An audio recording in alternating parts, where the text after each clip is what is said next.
So it's been about a week now, maybe a week and a half since I put the cages around my lima beans, and it seems to have worked. All the ones I planted have come up, and they're actually getting big enough now where I can take the cages off of them and let them grow a little more. So overall, I think this idea worked pretty good. In fact, I had a little bit extra wire left over, and I got some potatoes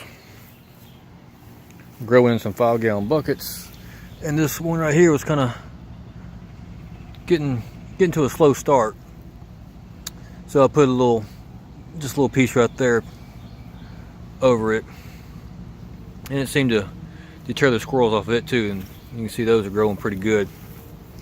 But overall, I think my idea worked pretty good.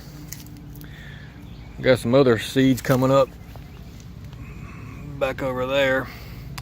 I'm fixing to put them on there just to make sure, so they get a good chance of growing without the squirrels eating them. But like I said, overall, I think it worked pretty good. Appreciate y'all watching.